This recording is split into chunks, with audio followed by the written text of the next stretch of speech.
C'est les mosquées seules qui sont... Retour de la pause, on continue maintenant avec le Burkina.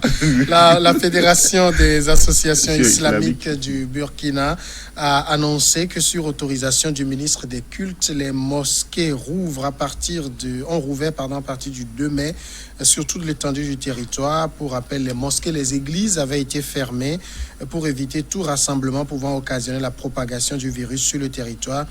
Et donc, ce matin, au siège de la FAIB, des fidèles musulmans ont manifesté pour réclamer la réouverture des mosquées. Pasteur Edo, c'était, disons que la fermeture des lieux de culte même avait donné lieu à beaucoup de polémiques. Vous êtes pasteur, moi j'ai une question assez intéressante sur le sujet. Les gens ont estimé que quand on vient à l'église, quand on est dans la présence de Dieu, on ne peut pas être contaminé. Non, ça dépend aussi de la foi de chacun. Ça dépend aussi de la foi de chacun. Mais en réalité, quand on est en présence de Dieu, on doit échapper à tous les mots. Oui. À tous les mots, pas à beaucoup, à tous les mots. Maintenant, ça dépend de la foi de chacun. Je crois que cette décision de fermer les cultes et les mosquées, les lieux de culte, cette décision a été éditée de par le monde entier. Donc c'est quelque chose de copie-collé, et ça a eu raison un peu partout. Mais on aurait aimé quand même que les gens continuent d'aller à l'église ou d'aller aux mosquées pour aller prier, pour que Dieu puisse prendre en charge cette maladie. Ce n'est pas le cas, mais je crois quand même que aujourd'hui il faut, à tous les niveaux, il faut quand même qu'on revoie rapidement cette décision-là, pour que, avec des mesures barrières, avec le système de lavage de mains à l'entrée de l'église, avec le port de masque, la distanciation sociale, tout en évitant de se saluer, ou bien de s'embrasser plus la paix du Seigneur. donc ça pourrait facilement régler la situation. Je crois quand même que ça doit être, il faut étudier cela, comme ça se passe aujourd'hui au Burkina. Je ne sais pas si c'est les églises c'est les mosquées seulement qui apparemment c'est les mosquées seulement qui rouvrent. Ah, mais pourtant il y a aussi les églises, il y a les églises au Burkina. Peut-être qu'il faut qu'elles aussi fassent la demande. Non, est-ce que c'était comme ça? C'était une décision, la décision était unanime au Burkina de fermer les lieux de culte, mosquées et églises y compris. Donc en principe cette rouverture doit être quelque chose qui concerne tous les lieux. Parce que là c'est la Fédération des associations islamiques qui a demandé l'autorisation. Moi, il y a discrimination. Si tel est le cas, il y a une discrimination. Parce qu'il faut ouvrir directement. Parce que les églises aussi ont envie. Les gens ont envie d'aller aussi à l'église. Et vous savez que les musulmans sont dans une période, dans une période de carême. Et déjà au Sénégal, il y avait eu des manifestations, parce que pour eux, c'est la période de carême. Donc, il faut qu'ils respectent les règles fondamentales de l'islam. Donc, la question que je me pose, est-ce qu'il y a eu satisfaction? Quel est le niveau de contamination au Burkina pour qu'on puisse rouvrir? Est-ce que cette ouverture-là... Le niveau de contamination est vraiment... La courbe est en baisse. La courbe est en baisse, donc ce qui veut dire que si tel est le cas, il faut rouvrir non seulement les mosquées, mais il faut rouvrir tous les lieux, tout en respectant. Je crois qu'il y a un certain nombre d'instructions, de recommandations qui sont données,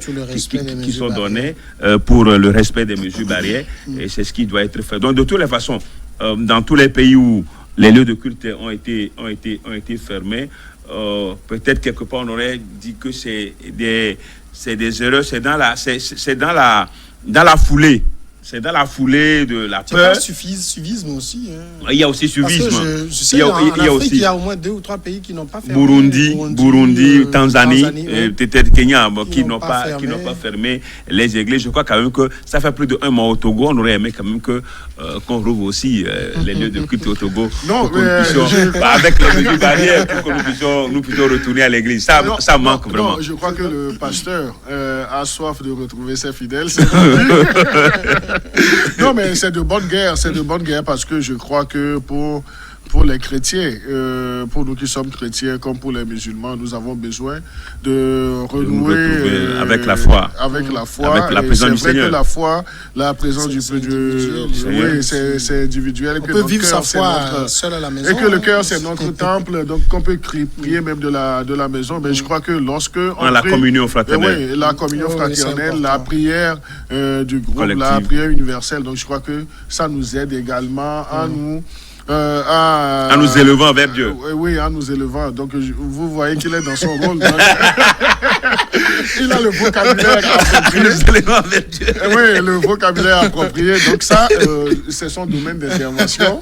Et je crois que la décision qui a été prise du côté du Burkina, c'est une décision qu'il faut encourager, que graduellement les autres obédiences religieuses aussi puissent bénéficier de cela. Et dire également que ce n'est pas parce que vous êtes un homme de foi, que vous avez la foi, la conviction, la foi en Dieu, que vous n'êtes pas exposé. Mais on a vu, même l'archevêque de Ouaga, donc il est contaminé. Donc il a été traité, il est guéri. Donc c'est dire, dans d'autres pays aussi, nous avons vu. Au Burkina, il y a le pasteur Mamadou Karambili. Mamadou Karambili, oui, et sa femme. Oui. Sa femme. Et sa femme, je crois que du côté du Cameroun aussi, l'archevêque a été contaminé, il est guéri aussi. Donc c'est dire que la foi ne vient qu'en soutien. Mais on ne doit pas banaliser quand même certaines mesures. Banaliser les mesures barrières, les trucs là pour dire que pour s'exposer gratuitement. Oui, gratuitement.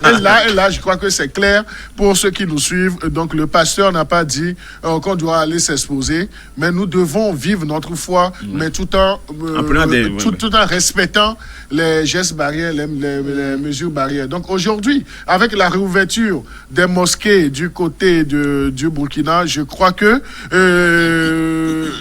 les plus basiques des mesures, ce sont les gestes barrières. Donc, ils vont avoir le lave-main et il va y avoir cette distanciation sociale. Le maître sera respecté et les gens ne vont plus s'agglutiner comme avant. Vous savez, la crise au coronavirus a surpris le monde entier. Et lorsqu'on dit que sans cette distanciation sociale, on est exposé à contracter ce virus, donc rapidement nos dirigeants, que ce soit du monde entier ou bien africain, ont pris des mesures assez drastiques. Donc c'est pour ne plus permettre les regroupements de personnes en attendant de mettre en place, disons, les mesures idoines pour vaincre le mal. Maintenant qu'on a pris déjà cette habitude-là, on peut aller progressivement tout en retrouvant nos habitudes. Mais là, je dis, on peut retrouver nos habitudes, mais on ne doit pas fléchir avec la sensibilisation. Moi, je serais content si nos États africains donnaient beaucoup plus de moyens, non seulement aux médias, aux médecins, mais donnaient de moyens à nos acteurs de la société civile, aux chefs religieux, de faire la sensibilisation, à nos pasteurs également, de faire, même dans les couvents vaudous, on peut faire de la sensibilisation. Donc on peut faire de la sensibilisation. Je regardais une caricature la dernière fois où la personne était partie dans un couvent pour dire au chef du couvent que le coronavirus, le chef du couvent lui a dit même son fétiche a là le coronavirus. Donc c'est une façon de lui dire que même avec son fétiche, donc il n'est pas rassuré, donc il va falloir adopter les gestes barrières. Nous devons aller vers cela, on ne doit pas lâcher. Et il est même souhaité par certains esprits, après la crise au coronavirus, si on prenait les bonnes habitudes de se laver les mains régulièrement lorsqu'on entre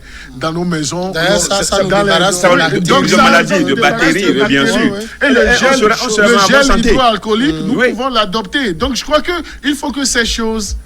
Quelles habitudes la restent? Ceux qui n'ont pas, disons, cette chance de se familiariser avec l'eau, de se laver régulièrement. Je crois que quand on se lave déjà les mains, donc, ils ont appris à se familiariser avec l'eau. Donc ça, c'est une petite blague, mais pour dire que nous devons, après la crise, respecter toujours les mesures. Oui. Alors, je voudrais juste...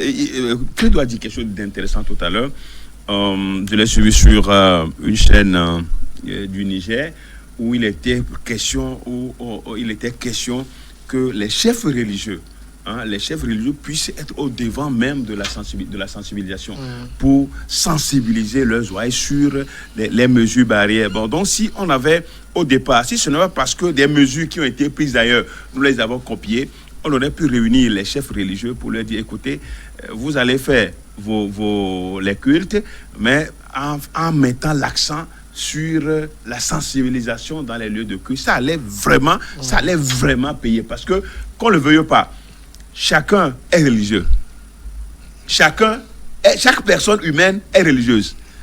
Elle est soit la personne est chrétienne, elle est musulmane, ou bien elle est païenne. Avec, bien sûr, des leaders religieux qu'ils écoutent religieusement, s'il faut reprendre. Ouais.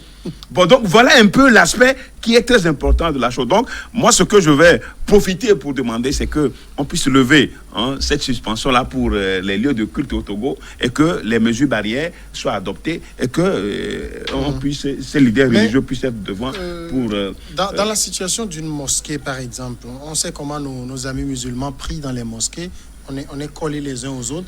Est-ce qu'il n'est pas mieux de maintenir les mosquées fermées, mais de prier dehors pour avoir plus d'espace? Parce qu'il suffit de faire face à la Mecque, c'est ce que je crois qu'ils font, pour avoir plus d'espace, en fait, d'avoir au moins le maître, les uns entre les autres. Parce que si vous dites, si j'ai une mosquée de 1000 places, comment je fais pour qu'il n'y en ait que 100 ou 200 à l'intérieur quand tout le monde vient, finalement? Non, je crois que c'est une piste de réflexion.